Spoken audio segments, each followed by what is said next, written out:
Namaste, a very good day to you. I am Sharmila and I welcome you to my channel Swayambhu Discover Yourself, wherein I'll be teaching you how to speak English starting with basics and slowly moving towards fluency. I've been an English teacher for 25 years, teaching in various boards like CBSE, ICSE and the state boards in Indian schools. Apart from this, as a trained psychotherapist and counselor, I will also be giving small pep talks on mental, physical and emotional wellness. In this video, I'll be talking about how to speak English and what are the do's and don'ts when you are on your journey towards speaking English. I want to learn to speak English like a pro. It's everyone's dream, especially those English language learners who love English. But can you learn English through your mother tongue? ಇಂಗೆ English ಕಲ್ಪರೆ ಉಂಡು ನನಗೆ English ಕಲೀಲಿಕ್ಕೆ ಇದೆ मला English शिकायची आहे मुझे English सीखना है लेकिन क्या आप हिंदी द्वारा या अपनी मातृभाषा द्वारा इंग्लिश सीख सकते हैं? इसका एक ही जवाब है नहीं नहीं नहीं। तो इसका मतलब क्या हुआ? आप इंग्लिश नहीं सीख पाएंगे?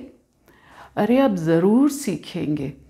आप अपनी मातृभाषा या हिंदी में बहुत फ्लुएंट है, आप अपनी मातृभाषा बहुत अच्छी तरह से बोलते हैं, हिंदी अच्छी तरह से बोलते हैं, तो इंग्लिश में भी फ्लुएंट हो सकते हैं आप। इंग्लिश सीखने में लोगों की रियल प्रॉब्लम क्या है और उस प्रॉब्लम को हम कैसे सॉल्व करें, प्रॉब्लम उंडु అయితే सॉल्यूशन दादा। इस वीडियो में मैं आपको ये बताऊंगी कि हमें सही तरीके से इंग्लिश बोलने में दिक्कत क्यों आती है। अब हम इस प्रॉब्लम की जड़ को देखते हैं। प्रॉब्लम इंग्लिश लर्निंग में ये होती है कि यूजुअली हम अपनी मातृभाषा में सोचते हैं और फिर उसे इंग्लिश में हम ट्रांसलेट करते हैं। अगर आप इंग्लिश में सोचें और इंग्लिश में ही बोले तो बात बन जाए, लेकिन हम ऐसा क्यों नहीं कर पाते? क्योंकि हमारी ये हैबिट है, आदत से तो हम मजबूर है। हम अपनी मदर टंग या हिंदी में ही बोलते हैं, हिंदी में ही सोचते हैं, क्योंकि हमने अभी तक इंग्लिश में सोचना सीखा ही नहीं है। इसके लिए ये प्रॉब्लम की जड़ है हमारी प्रॉब्लम, क्योंकि ये हैबिट है हमारी जो इंग्लिश में हम कुछ नहीं सोचते हैं। Now just think how you learned your mother tongue. आपने अपनी मातृभाषा कैसे सीखी? तुलू निघून यांच्या कल्तर मराठी बोलायला तुम्ही कसे शिकलं? Remember, apply that funda to speak and learn English fluently. How did you learn your mother tongue? Hindi या अपनी मातृभाषा को आपने कैसे सीखी?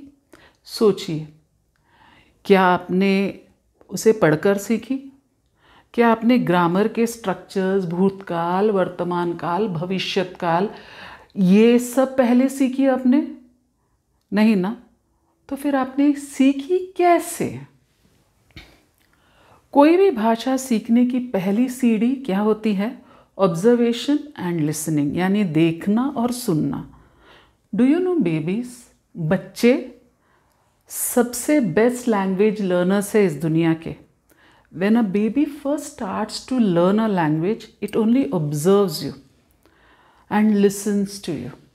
छोटा बच्चा जो बोलना नहीं जानता है, जब आप बात करते हैं तब वो आपके होठों को देखता है, आपके होठों के मूवमेंट्स को देखता है, आपके एक्सप्रेशंस को देखता है और आपको सुनता है।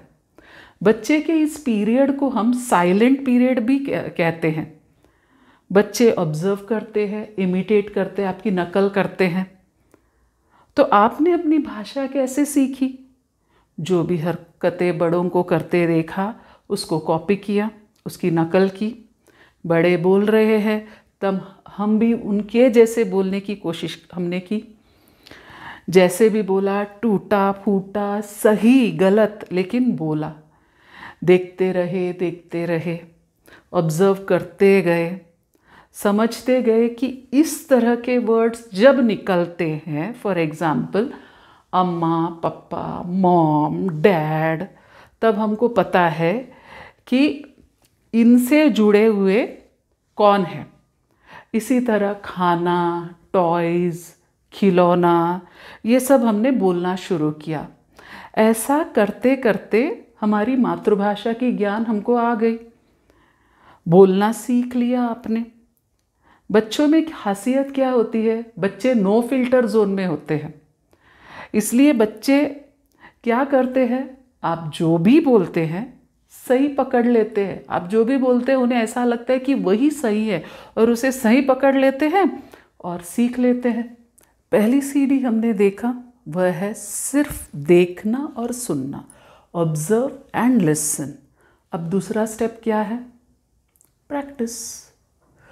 प्रैक्टिस आप बोलेंगे कहाँ करें, कैसे करें, किसके साथ करें? कैसे प्रैक्टिस करें?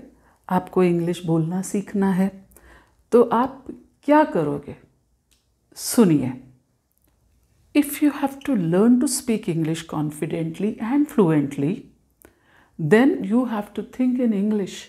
In simple terms, you can say this: think English, speak English, walk English, talk English, and sleep English. Your dedication, yes, your dedication, आपकी निष्ठा, your dedication to speak English should be such that you leave no stone unturned to achieve your goal of speaking English like a pro, yo. तो speaking English like a pro का first step क्या है?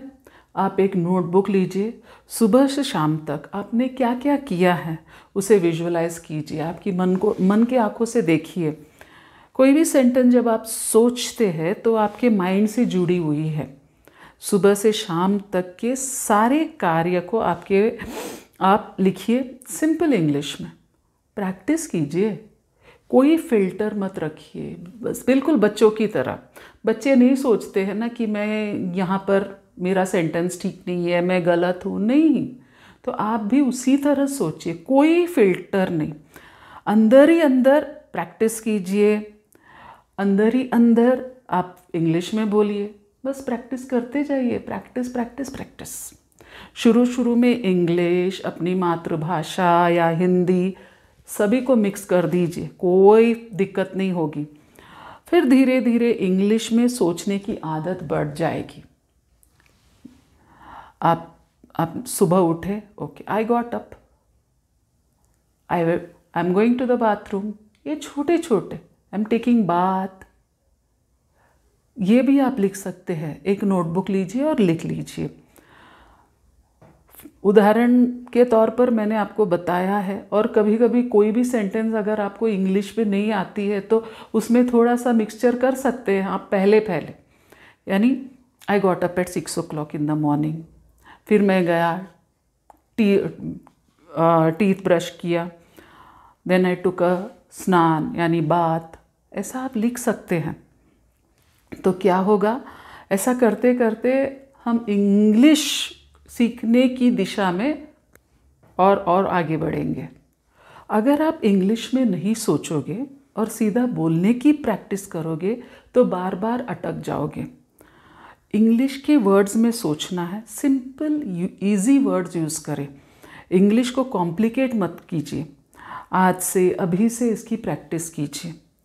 Even if you commit mistakes, अगर आपसे गलती हुई तो भी लोग हंसेंगे, आपको लगेगा लोग हंसेंगे, हंसने दो ना, आपकी वजह से कोई और हंस रहा है तो चलता है, आशीर्वाद मिलेगा आपको। अब आपका एक ही लक्ष्य होगा, एक टक लक्ष्य, अपनी इंग्लिश को बेहतर बनाना। तो उसके लिए अब आपको सॉल्यूशंस ढूंढना है, प्रॉब्लम नहीं ढूंढना है कि लोग हंसेंगे, ये प्रॉब्लम होगा ना, लोग हंसेंगे, मैं नर्वस हो जाता हूँ। तो अब उस प्रॉब्लम के सॉल्यूशन को जब हम ढूंढते हैं तो हमारी एनर्जी लेवल और बढ़ती है, और इस एनर्जी के साथ जब आप कुछ भी काम करते हैं ना तो आपका माइंड जो है वो एकदम से पकड़ लेता है कि हाँ, अब चाहे कुछ भी हो जाए इंग्लिश तो सीखना ही है भाई। Mind, it has the power to do anything and everything. Even if you are not confident, do as if you are very confident. जैसे कि मैं बहुत कॉन्फिडेंट हूँ। और कॉन्फिडेंस किसके लिए चाहिए? मुझे इंग्लिश सीखने के लिए मेरा कॉन्फिडेंस लेवल और बढ़ाना है। तो हम कैसे बढ़ाएंगे ये कॉन्फिडेंस? तो इमेजिन कीजिए as if you are speaking English very confidently. आप लोगों से मिल रहे हैं और इंग्लिश में बातें कर रहे हैं, शेक हैंड कर रहे हैं, तो आपके अंदर की जो ऊर्जा होती है वो और भी बढ़ जाती है। तो बस एक सिंपल सा एक्सरसाइज हम करेंगे। सीधे बैठ जाइए, sit straight, your backbone straight. Now close your eyes. Do as if you know to speak English very confidently. Imagine कीजिए, imagine, close your eyes and imagine that you are speaking English very confidently. आप लोगों से मिल रहे हैं, लोग एकदम आपकी तारीफ कर रहे हैं, कहते हैं कॉन्ग्रेचुलेशन्स, तुम इतनी अच्छी तरह से इंग्लिश बोल रहे हो, वाओ वाओ ग्रेट। लोग आपको बधाई दे रहे हैं, आप अभी बहुत सक्सेसफुल हुए हैं। आपका जो लक्ष्य है इंग्लिश बात करने का, आपने उसे पूरा कर लिया है and you have fulfilled speaking English like a pro. अब इसी फीलिंग में थोड़ी देर और रहिए और रहिए, और यहाँ पर देखिए कि आप तरक्की की सीढ़ी चढ़ रहे हैं। इंग्लिश बातें कर कर के प्रमोशंस मिलने लगे हैं, अच्छे मार्क्स आपको मिल रहे हैं। बस यही फीलिंग में थोड़ी देर और रहिए और रहिए और रहिए, और उस पॉजिटिविटी के साथ अब अपनी आंखें खोल लीजिए। Open your eyes and being in this confidence you start learning English. अपना नोटबुक है, वो नोटबुक लीजिए और उसमें लिखना शुरू कर दीजिए। आपको जो भी आपके मन में जो भी आता है इंग्लिश में लिखिए। सही गलत का फैसला हम बाद में करेंगे, पहले लिख लीजिए जो भी आपके विचार है उस नोटबुक में लिख लीजिए, और ज़्यादा से ज़्यादा आप इंग्लिश में लिखिए। जब आप नोटबुक में लिखते हैं तो आपको लगेगा कि क्या मैं ये सही लिख रहा हूँ, क्या सही लिख रही हूँ, या कहीं यहाँ मैं गलत हूँ या मैंने यहाँ गलती की है। Even if you are wrong, how does it matter? अगर गलती हुई तो भी क्या होगा, ज़्यादा से ज़्यादा शुरुआत में थोड़े बहुत सेंटेंस फॉर्मेशन में दिक्कत आ ही जाएगी, गलती हो ही जाएगी, तो क्या बात हुई भाई। एक्चुअली क्या है पता है, ये we are human beings, we are fallen into a trap. ये ट्रैप क्या है? ट्रैप ये है कि हम जो भी करें हमको 100% सही करना, अगर सही नहीं करेंगे तो ये बहुत बड़ी गलती है, मेरे कारण, ये मेरे वजह से बहुत बड़ी गलती हो गई है, तो whatever I do should always be right. तो यही trap, we are in that rat trap, और इसी ट्रैप में हम सब फंसे हैं, और 100% सभी चीज़ को सही करने की दिशा में जाकर हम कुछ नहीं कर पाते हैं। तो अब यहाँ पर जब आप इंग्लिश सीखते हैं तो ये 100% सही की ट्रैप से ज़रा ऊपर उठिए, और हम स्लोली एंड स्टेडीली उस इंग्लिश की तरफ जाएंगे एकदम। ना when we start doing something, anything for that matter, वो होगा पहले दिन आप स्कूल गए, आपका जॉब होगा, कॉलेज गए, आपने कोई आर्ट सीखा, क्या पहले दिन ही आप 100% सही थे? कोई गलती आपने नहीं की पहले दिन ही? हम सब वो गलतियां करते हैं।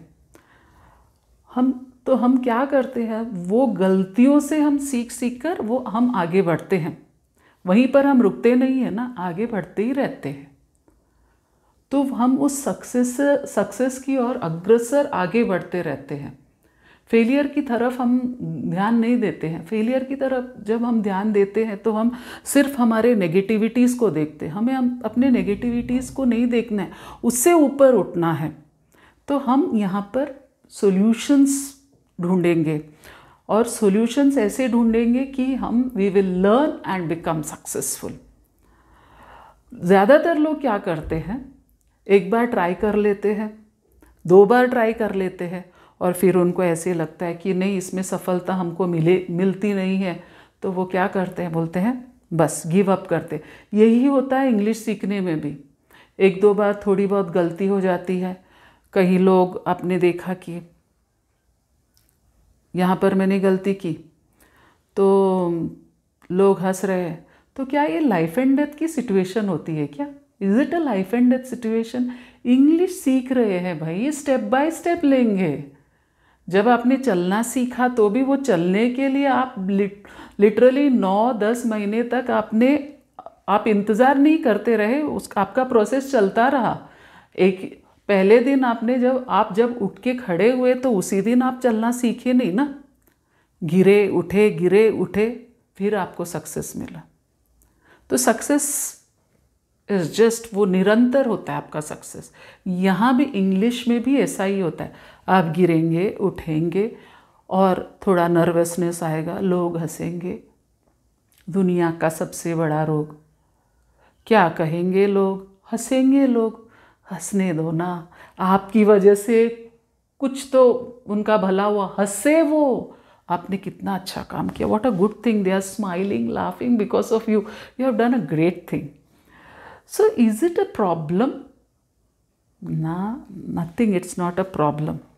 आप किसी के हंसी का कारण बन गए तो क्या प्रॉब्लम हुआ? नहीं ना। तो जस्ट अभी के ज़माने में लोग हंसना ही भूल गए और उस टाइम में आपने किसी को हंसाया, what a great thing, God bless you. अब हमने ठान लिया है, चाहे कुछ भी हो जाए, हमें इंग्लिश सीखना है, मुझे इंग्लिश सीखना है।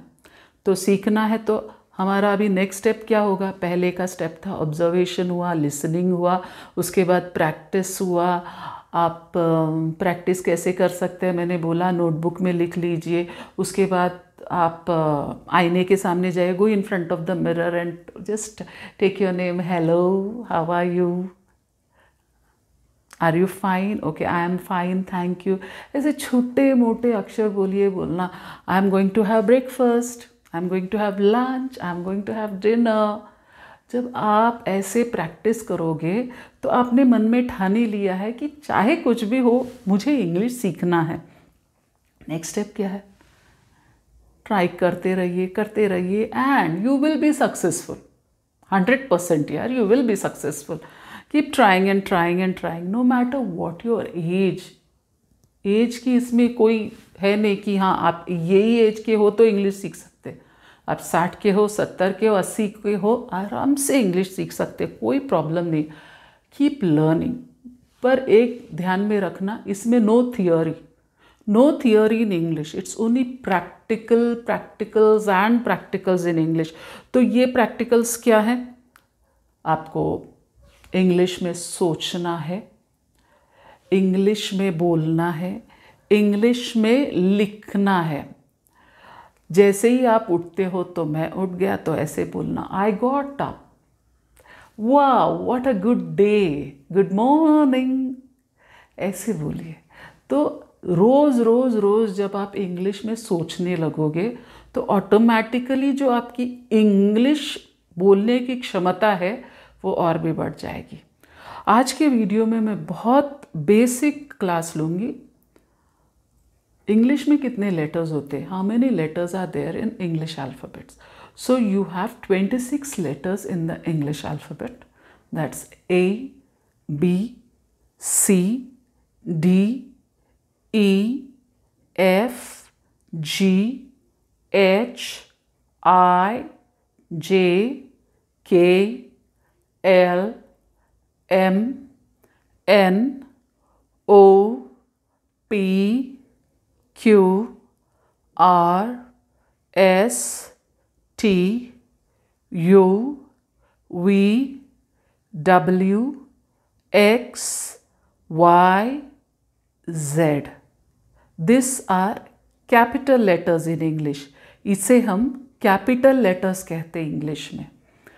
Now, A, B, C, D, E, F, G, H, I, J, K, L, M, N, O, P, Q, R, S, T, U, V, W, X, Y, Z.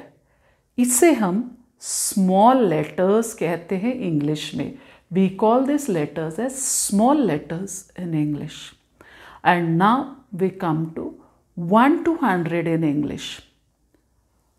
1, 2, 3, 4, 5, 6, 7, 8, 9, 10, 11, 12, 13, 14, 15, 16, 17, 18, 19, 20, 21, 22, 23, 24, 25, 26, 27, 28, 29, 30, 31, 32, 33, 34, 35, 36, 37, 38, 39, 40, 41, 42, 43, 44, 45, 46, 47, 48, 49, 50, 51, 52, 53, 54, 55, 56, 57, 58, 59, 60, 61, 62, 63, 64, 65, 66, 67, 68, 69, 70, 71, 72, 73, 74, 75, 76, 77, 78, 79, 80, 81, 82, 83, 84, 85, 86, 87, 88, 89, 90, 91, 92, 93, 94, 95, 96, 97, 98, 99, 100. That's all for today. Thank you for being my inspiration. Be happy always. Namaste and God bless you.